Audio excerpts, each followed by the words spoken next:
മറവി ഉണ്ടാക്കുന്ന, ജീവിതത്തിൽ നമ്മളെ താഴ്ന്ന നിലവാരത്തിൽ പിടിച്ചു നിർത്തുന്ന ഏറ്റവും ശക്തിയുള്ളൊരു വികാരമാണ് തമോ ഗുണം. അതിനെ വിളിക്കുക അജ്ഞത എന്നാണ്. ഇതിൽ നിന്നാണ് മായ വികസിക്കുന്നത്. മായ എന്ന് പറഞ്ഞാൽ തന്നെ നമ്മുടെ മനസ്സിൻ്റെ വലിയൊരു ദൗർബല്യമാണ് മായ. അതായത് ഇനിയൊന്നും പുതിയതായി ഇല്ലെന്നുള്ളൊരു തോന്നലും, അറിഞ്ഞതൊക്കെ ഉള്ളൂ എന്നും ചെയ്യുന്നത് തന്നെ ആവർത്തിച്ച് ചെയ്താൽ മതി എന്നും നമ്മളെ തെറ്റിദ്ധരിപ്പിച്ചുകൊണ്ട് ഇരിക്കുന്ന അതേ ജീവിത നിലവാരത്തിൽ നമ്മളെ പിടിച്ചു നിർത്തുന്ന ഏറ്റവും ശക്തിയുള്ള ഒരു വികാരമാണ് ഏത്? മായ അല്ലെങ്കിൽ തമോ ഗുണം എന്ന് പറയുന്നത്. ആധ്യാത്മികമായി പലരും വികസിക്കാത്തതിൻ്റെ പ്രധാന കാരണം ഏത് വികാരമാണ്? ഈ തമോ ഗുണം. അപ്പൊ തമോ ഗുണം എന്ന് പറഞ്ഞാൽ ആലസ്യം, അജ്ഞത, മറവി, അതിങ്ങനെ ചെയ്തത് തന്നെ ആവർത്തിച്ച് ചെയ്യാനുള്ള പ്രേരണ, അറിഞ്ഞത് മാത്രമേ ഉള്ളൂ എന്നുള്ള തെറ്റായ ധാരണ, ഇതൊക്കെ നമ്മളെ അങ്ങോട്ട് വളരെ വലുതായി അങ്ങോട്ട് സ്വാധീനിക്കുമ്പോൾ നമ്മൾ ആ ചക്രത്തിൽ കിടന്ന് കറങ്ങി നമ്മൾ പുറത്തു കിടക്കില്ല. മനസ്സിലാവുണ്ടല്ലോ? ഇത് നമ്മളെ തെറ്റിദ്ധരിപ്പിക്കും. എന്നാൽ രണ്ടാമത്തെ വികാരമുണ്ടല്ലോ, ഏത് വികാരം? രജോ ഗുണം. രജോ ഗുണത്തിനൊരു വിഷമമുള്ളത്, രജോ ഗുണം എടുത്തു ചാടി ചെയ്തു കളയും പ്രവൃത്തി.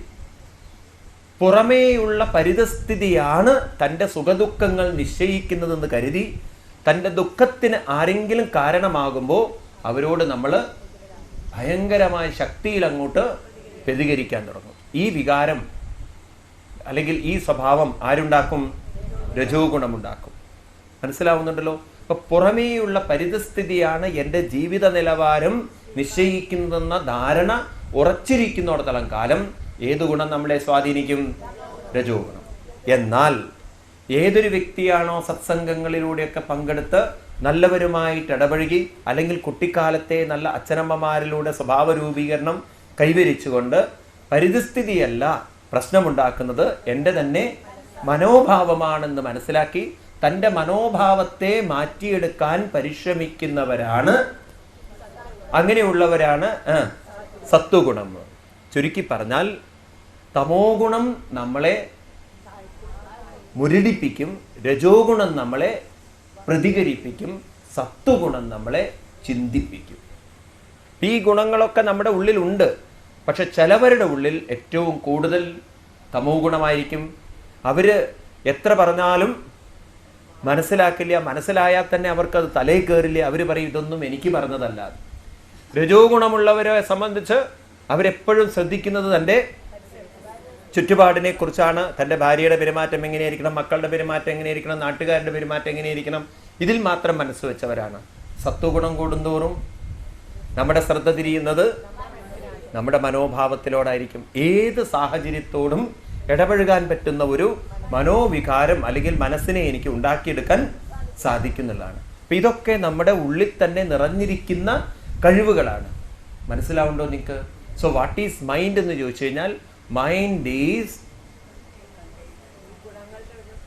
ഈസ് കണ്ടെയ്ൻഡ് ഓഫ് 3 ഗുണ: സത്വഗുണം, രജോ ഗുണം, തമോ ഗുണം. മനസ്സിലാവുണ്ടോ നിങ്ങൾക്ക്? ഈ ഗുണങ്ങളൊക്കെ നമ്മുടെ മനസ്സിലാണെങ്കിൽ, ഇനി ശ്രദ്ധിക്കണേ നിങ്ങൾ, ഇവിടെയാണ് നമ്മുടെ ഋഷീശ്വരന്മാർ നമുക്ക് ഇതിൽ നിന്നും പുറത്തു കടക്കാൻ വഴികളൊക്കെ പറഞ്ഞു തന്നിരിക്കുന്നത്. എന്തെല്ലാം കഴിവുകൾ നമുക്കുണ്ട്. ഒന്നാമത്തെ കഴിവ്, ഈ ഗുണങ്ങളെ നമ്മൾ തിരിച്ചറിഞ്ഞ് ഇതാണ് നമ്മുടെ ജീവിത നിലവാരം നിശ്ചയിക്കുന്നതെന്ന് തിരിച്ചറിഞ്ഞ് ഈ തമോ ഗുണത്തെ നമുക്ക് മാറ്റിയെടുക്കാനുള്ള കഴിവുണ്ട്. അപ്പം തമോ ഗുണത്തെ മാറ്റിയെടുക്കാനാണ് കർമ്മയോഗം പറഞ്ഞിരിക്കുന്നത്. അപ്പം അതുകൊണ്ടാണ് വേദത്തിൽ ആദ്യ ഭാഗത്ത് ഞാൻ പറഞ്ഞു നിങ്ങളോട്, വേദം എന്ന് പറഞ്ഞാൽ വേദത്തിൽ 3 കാണ്ഡങ്ങളുണ്ട് എന്ന് പറഞ്ഞു. അതായത് 3 ഭാഗങ്ങളുണ്ട് എന്ന്. കർമ്മകാന്ഡം, ഉപാസനാകാന്ഡം, ജ്ഞാനകാന്ഡം. ആദ്യ ഭാഗത്തൊക്കെ യജ്ഞങ്ങളും യാഗങ്ങളും പൂജകളും ഇതൊക്കെ പറഞ്ഞിരിക്കുന്നത്.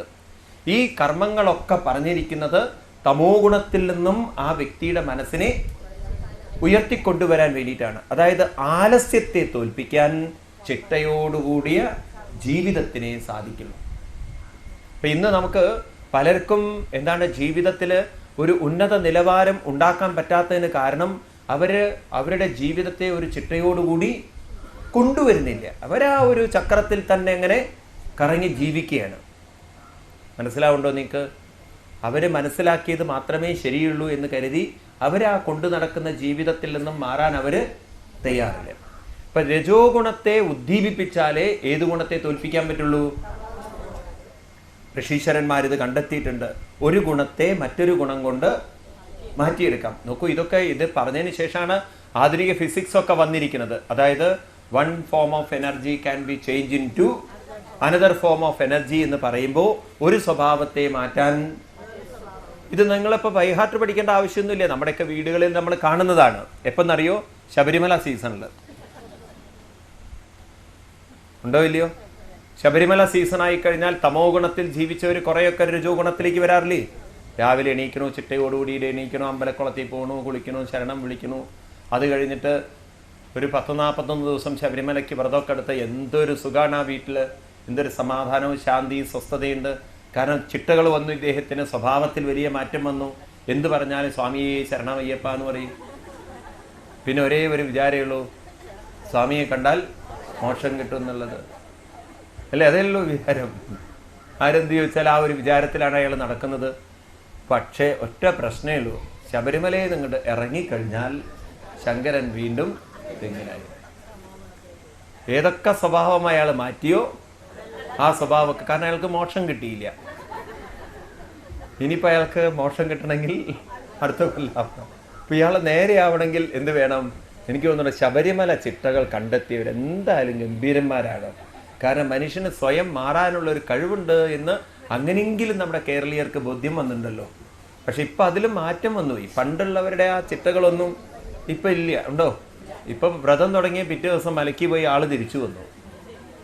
ആൾക്കൊരു സ്വഭാവ വ്യത്യാസം വരുന്നില്ല. അതും വളരെ ടെൻഷനോട് കൂടിയിട്ടാണ് പോകുന്നത്. പണ്ട് വീട്ടിൽ നിന്നൊക്കെ മാറി നിന്ന് ഇനി ഇയാൾ തിരിച്ചു വരുമോ, പുലി പിടിക്കുമെന്ന് പോലും അറിയില്ല. അതുകൊണ്ട് നല്ല വ്രതശുദ്ധി ഉണ്ടായിരുന്നു. കാരണം അന്ന് ആന ഇറങ്ങും, പുലി ഉണ്ടാവും. ഇന്നിപ്പോൾ ആരും ഇല്ല അവിടെ, പുലിയില്ല, പോലീസേ ഉള്ളൂ. ആ അവസ്ഥയിലേക്ക് മാറിക്കഴിഞ്ഞു. പിന്നെ ആനയും ഇല്ല. ആനകളൊക്കെ മനുഷ്യനെ പിടിച്ച് അവിടുന്ന് പോവുകയും ചെയ്തു. ശബരിമലയിൽ ആന ഇറങ്ങുന്നൊന്നും ഇപ്പം കേൾക്കാറില്ല. ഉണ്ടോ? അവിടെ എഴുതി വെച്ചിട്ടുണ്ട് അത്രേ, വന്യമൃഗങ്ങളെ ശ്രദ്ധിക്കുകയാണ്. അവിടെ ശബരിമലയ്ക്ക് പോകുന്ന വഴിക്ക് ബോർഡ് വെച്ചിട്ടുണ്ട്, വന്യമൃഗങ്ങളെ സൂക്ഷിക്കുകയാണ്. അപ്പോൾ ഒരു കുട്ടി ആനയോട് ചോദിക്കുകയാണ്, എന്താ അമ്മ ഈ ബോർഡ് എഴുതി വെച്ചിരിക്കുന്നത്? അപ്പം ആന പറയുകയാണ് ആനക്കുട്ടിയോട്, സീസൺ ആയാൽ കുറെ വരുന്നത്.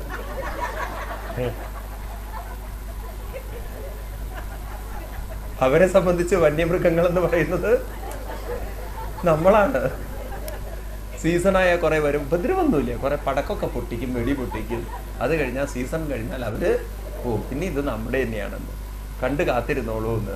ഇതാണ് സത്യം. നമ്മളല്ലേ അവരെ സംബന്ധിച്ച് വന്യമൃഗങ്ങൾ. ഇങ്ങനെ ശബരിമല സീസൺ വലിയൊരു വ്യത്യാസങ്ങൾ ഉണ്ടാക്കേണ്ട ആധ്യാത്മികമായിട്ടുള്ളൊരു പരിവർത്തനം ഉണ്ടോ?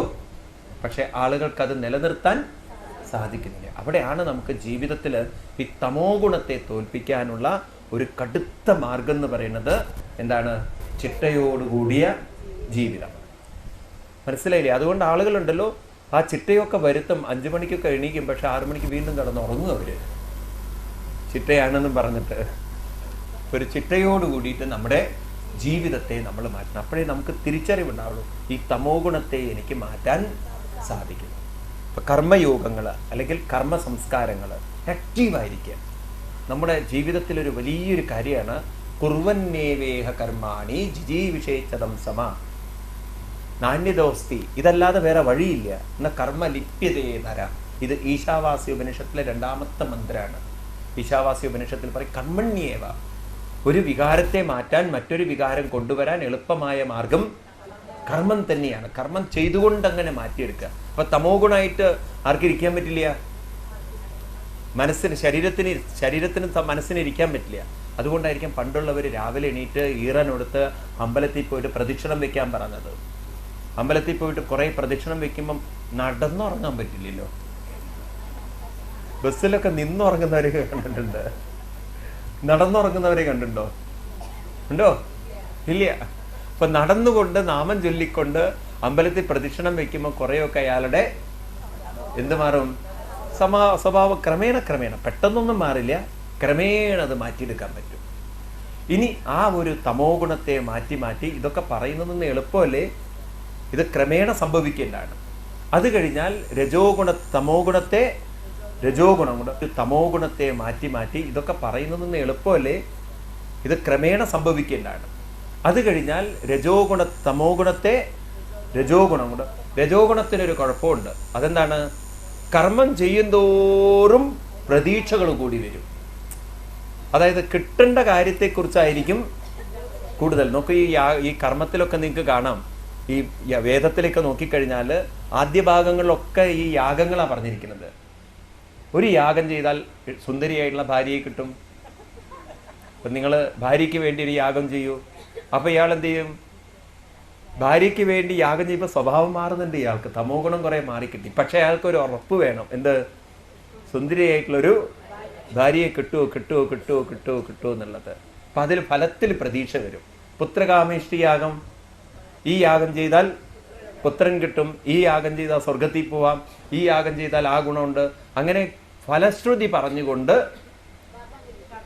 കർമ്മങ്ങൾ ചെയ്യിക്കുക. വാസ്തവത്തിൽ നമ്മുടെ അമ്പലങ്ങളിലൊക്കെ അതായിരുന്നു വേണ്ടത്. ഈ വഴിപാടുകളുണ്ടല്ലോ, നിങ്ങൾക്ക് പുത്രന് ജോലി കിട്ടണമെന്നുണ്ടോ, 51 വട്ടം പ്രദക്ഷിണം വെച്ച് നാമം ചൊല്ലൂ. അല്ലേ? ശരിയല്ലേ? അല്ലാതെ ആ പൂജ ചെയ്യൂ, ഈ പൂജ ചെയ്യൂ എന്ന് പറഞ്ഞ ആളുകളെ വഴിതെറ്റിക്കുകയാണ് ആൾക്കാർ, അല്ലേ? നിങ്ങൾക്ക് മരിക്കാതിരിക്കണോ, 101 ദിവസം പ്രദക്ഷിണം ചെയ്യൂ എന്നൊക്കെ പറഞ്ഞു കഴിഞ്ഞാൽ എനിക്ക് തോന്നുന്നു അമ്പലത്തിൽ ഏറ്റവും കൂടുതൽ ആളുകൾ രാവിലെ മുതൽ ചുറ്റാനായിരിക്കും കൂടുതൽ. വാശിക്കായിരിക്കും ചുറ്റും നാരായണ അപ്പന്താ എന്നുള്ള രീതിയിൽ നാരായണ ഇല്ലേ? ശരിയല്ലേ? എനിക്ക് പലപ്പോഴും തോന്നാറുണ്ട് ആ വേദ സംസ്കാരത്തിൽ നമ്മൾ വിട്ടുപോയത്. അന്നത്തെ ഹോമങ്ങളൊക്കെ ആയിരുന്നെങ്കിൽ ഇന്ന് നമുക്ക് പ്രദക്ഷിണങ്ങളൊക്കെ ചെയ്യാലോ. ഉണ്ടോ ഇല്ലയോ? ആളുകൾ, ഞാൻ ഈ പറയുന്നത് അന്ധമായി പറയല്ലേ, ഇവിടെ ഇപ്പോഴും ഈ വിശ്വാസങ്ങളൊക്കെ ഉണ്ട്. ഈ ഉത്തരേന്ത്യയിലാണ് അതൊക്കെ ഉള്ളത്. അവിടെ ചില ആളുകൾക്കുണ്ട്, മകൻ്റെ കല്യാണം നടന്നു കിട്ടാൻ വൃന്ദാവനത്തിൽ പരിക്രമ ചെയ്യും. 3 റൗണ്ട് പരിക്രമ. ഒരു റൗണ്ട് എന്ന് പറഞ്ഞാൽ 21 കിലോമീറ്ററാണ്. 21 കിലോമീറ്റർ ഒരു പരിക്രമ. അങ്ങനെ 3 പരിക്രമ. ആർക്ക് വേണ്ടിയിട്ട്? മകൻ്റെ കല്യാണത്തിന് വേണ്ടി. അമ്മയുടെ 3 പരിക്രമ ചെയ്യുമ്പോഴേക്കും അവനൊരു പെണ്ണിനെ കണ്ടുപിടിച്ചിരിക്കും. അല്ലെങ്കിൽ അമ്മ വീണ്ടും പരിക്രമയ്ക്ക് ഓടും. അത് പിന്നെ പരാക്രമമായി തീരും. പിന്നെ ഹോസ്പിറ്റലിൽ കൊണ്ടുപോകേണ്ടി വരും. ഇത് വിചാരിച്ചിട്ട് അവൻ എവിടെന്നെങ്കിലും ഒന്നിനെ സംഘം. അപ്പം അമ്മയ്ക്ക് സന്തോഷമായി. ശരിയാണ്, ഞാൻ പരിക്രമ കഴിഞ്ഞപ്പോഴേക്കും മകൻ്റെ പരാക്രമം കഴിഞ്ഞു വന്നു, അവനിപ്പോൾ ഒരു പെണ്ണ് കിട്ടിയിരുന്നു. ഇങ്ങനെയൊക്കെ ഓരോ അനുഭവങ്ങളുണ്ട് അവിടെ, ആൾക്കാരെ കാണാം. അതുപോലെ മകന് കുട്ടി ഉണ്ടാവാൻ വേണ്ടിയിട്ട് പരിക്രമ, ഇങ്ങനെയൊക്കെ ചെയ്യുന്ന ആൾക്കാരുണ്ട്. ഇപ്പോൾ ഈ രീതിയിലൊക്കെ ആളുകൾ ഓരോ സാധനങ്ങൾ ചെയ്യുമ്പം അവരറിയുന്നില്ല അവരുടെ തമോ ഗുണം മാറുകയാണ്. പക്ഷെ അൺഫോർച്ചുനേറ്റ്ലി അവർ ഈ തമോ ഗുണം മാറ്റുന്നത് പ്രതീക്ഷിച്ച ഒന്ന് കിട്ടാൻ വേണ്ടിയിട്ടാണ്. ഇതിനെ പറയും ഫലശ്രുതികളെന്ന്, ഫലം കിട്ടാൻ വേണ്ടിയിട്ട്. അപ്പോഴാണ് പ്രശ്നം. നമ്മൾ ഇത്രയൊക്കെ കർമ്മം ചെയ്താലും ചിലപ്പോൾ പ്രതീക്ഷിച്ചതൊന്നും കിട്ടില്ല. പ്രതീക്ഷിച്ച പോലെ കാര്യങ്ങൾ നടക്കുന്നൊന്നും വരില്ല. ഇപ്പം ദശരഥ മഹാരാജാവിനെ പുത്രകാമേഷ്ടി യാഗമൊക്കെ ചെയ്തു, പുത്രൻ വന്നു. പക്ഷേ പുത്രനെ നിലനിർത്താൻ അദ്ദേഹത്തിന് പറ്റിയോ? അതുപോലെ ചിത്രകേതു മഹാരാജാവ് യാഗം ചെയ്തു, പുത്രൻ വന്നു. പക്ഷെ കുറച്ച് കഴിഞ്ഞപ്പോഴേക്കും കുട്ടിയെ എല്ലാവരും കൂടി ചേർന്ന് വിഷം കൊടുത്തു കൊന്നു. ഉണ്ടോ കഥകളൊക്കെ ഭാഗവത്തിൽ? അപ്പം ഇങ്ങനെയൊക്കെയുള്ള അനുഭവങ്ങൾ വരുമ്പോൾ അവർ ഉയരുന്നതിന് പകരം തളർന്ന് വീണ്ടും ഏതവസ്ഥയിലേക്ക് പോവും? തമോ. അപ്പം ഇവിടെയാണ് ഋഷീശ്വരന്മാർ പറയുന്നത്, രജോ ഗുണത്തിലേക്ക് ഉയർന്ന മനസ്സിനെ ഇനി നിങ്ങൾ സത്വഗുണത്തിലേക്ക് ഉയർത്താൻ ഉപാസനകൾ ചെയ്യുമെന്ന്. അപ്പോഴാണ് ഉപാസനാകാന്ഡങ്ങൾ. എന്താണ് അവിടെ പറഞ്ഞിരിക്കുന്നത്? ഇനി നിങ്ങൾ കുറേ സ്തുതികളും കീർത്തനങ്ങളും ചൊല്ലി ഭക്തിയെ വികസിപ്പിക്കും. ഭക്തി എന്ന് പറഞ്ഞാൽ ഭഗവാനോടുള്ള ആകർഷണത്തെയാണ്, പ്രേമത്തെയാണ് ഭക്തി എന്ന് പറയുന്നത്. ഭക്തി എന്ന് പറഞ്ഞാൽ പരമപ്രേമ സ്വരൂപാൽ എന്ന് നാരദ മഹർഷി. ഭഗവാനോടുള്ള ഒരു പ്രേമം. ഇപ്പം കീർത്തനങ്ങളൊക്കെ ചൊല്ലി ഭഗവാനോടുള്ള ഒരു പ്രേമമുണ്ടാക്കുമ്പോൾ അപ്പോൾ ഉടനെ ചോദ്യം വന്നു, ഏത് ഭഗവാനോട്? അപ്പം അവർ ആ കാലഘട്ടത്തിൽ ഉപാസന മൂർത്തികളായി പലരെയും സ്വീകരിച്ചു. കൃഷ്ണനെ ഉപാസിക്കുക, ദേവിയെ ഉപാസിക്കുക, ശിവനെ ഉപാസിക്കുക, ഗണപതി ഉപാസിക്കുക, വിഷ്ണുവിനെ ഉപാസിക്കുക, ഇങ്ങനെ അനവധി രൂപങ്ങൾ. ഈ രൂപങ്ങളെയൊക്കെ ഉപാസിച്ച് രജോ ഗുണത്തെ അവർ ക്രമേണ സത്വഗുണത്തിലേക്ക് എത്തിച്ചു. നോക്കുക, വേദങ്ങൾ എങ്ങനെയാണ് വെച്ചിരിക്കുന്നത്? ആദ്യം തമോ ഗുണത്തെ രജോ ഗുണമാക്കി തീർക്കാൻ എന്താ പറഞ്ഞിരിക്കുന്നത്? പല വിധത്തിലുള്ള കർമ്മങ്ങൾ. കർമ്മത്തിലേക്ക് ഒരു ആകർഷണം ഉണ്ടാക്കാൻ ഫലശ്രുതികൾ പറഞ്ഞു കൊടുത്തു. അത് കഴിഞ്ഞ് അവർ കർമ്മത്തിൽ ആവൃതരായി കഴിഞ്ഞാൽ പിന്നെ അവരെ കീർത്തനങ്ങളും നാമങ്ങളും മറ്റും ചൊല്ലി സ്തുതികളൊക്കെ ചൊല്ലിക്കൊണ്ട് സത്വഗുണത്തിലേക്ക് ആകർഷിപ്പിച്ചു. അപ്പോൾ അവിടെ രൂപങ്ങളൊക്കെ വെച്ചുകൊണ്ട് അവർ ഉപാസന ചെയ്യാൻ തുടങ്ങി. അങ്ങനെ ഉപാസിച്ച് പലതരത്തിലുള്ള സ്തുതികൾ അങ്ങനെയാണ് നമുക്ക് വന്നത്. വേദങ്ങളിൽ പല വിധത്തിലുള്ള സ്തുതികളുണ്ട്, നിങ്ങൾ കേട്ടിട്ടുണ്ടാവും. സൂക്തങ്ങൾ എന്ന് പറയും അതിനെ. പുരുഷ സൂക്തം, സ്ത്രീ സൂക്തം, ശ്രീ സൂക്തം, മേധാ സൂക്തം, ദുർഗാ സൂക്തം കേട്ടിട്ടുണ്ടോ? രുദ്രം, ചമകം, ഇതൊക്കെ പറയുമ്പോൾ അവൻ്റെ മനസ്സിലേക്കൊരു ആരാധനാഭാവത്തിൽ ഈശ്വരപ്രേമം കടന്നു വരാറ്. അങ്ങനെ ഈശ്വരപ്രേമം കടന്നു വന്ന് അപ്പോൾ ഒരു ചോദ്യം ഇവൻ്റെ മനസ്സിൽ വരണം. ഞാൻ ആരാധിച്ച ഈശ്വരൻ ശരിക്കും ആരാണ്? എവിടെയാണ് ഇദ്ദേഹം? എൻ്റെ മനസ്സിലാണല്ലോ ഇതൊക്കെ ഞാൻ വെച്ച് പൂജിക്കുന്നത്. പക്ഷെ ശരിക്കും ഇവരാരാണ് എന്നുള്ളൊരു ചിന്തനം വരുമ്പോഴാണ്, അന്വേഷണ ബുദ്ധി വരുമ്പോഴാണ് ജ്ഞാനത്തിലേക്ക് കടക്കുന്നത്. അപ്പോഴാണ് അവർ ആരടുത്തേക്ക് പോകേണ്ടത്? ഗുരുമേവാഭിഗച്ഛേ. എന്നിട്ട് ഈ കാര്യങ്ങളൊക്കെ മനസ്സിലാക്കുമ്പോൾ അവിടെയാണ് ജ്ഞാനകാണ്ഡം വരുന്നത്. അവിടെ ജ്ഞാനത്തിലൂടെ ഉപനിഷത്ത് തത്വങ്ങളിലൂടെ മനസ്സിലാവാണ് തത്വമസി തും തത്. ആ ഉപാസിച്ച ദേവനിലുള്ള ചൈതന്യവും നിന്നിലുള്ള ചൈതന്യവും ഒന്നാണെന്ന് തിരിച്ചറിയുമ്പോൾ അവിടെ എല്ലാം ഒന്നായി അദ്വൈതമായി തീർന്നു. ഇവിടെ പിന്നെ ഉപാസിക്കുന്നവനുമില്ല, ഉപാസ്യദേവതയുമില്ല, മനസ്സ് തന്നെ എന്തായി തീർന്നു? സത്വഗുണത്തിൽ നിന്നും അതീതമായി ആരിലേക്ക് എത്തിക്കഴിഞ്ഞു?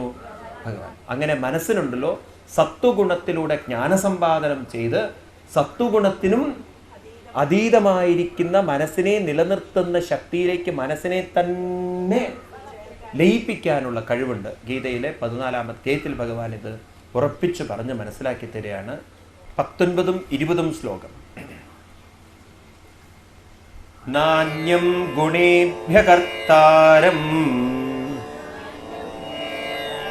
യദാ ദൃഷ്ടാനുപശ്യതി ഗുണേഭ്യശ്ച പരം വേത്തി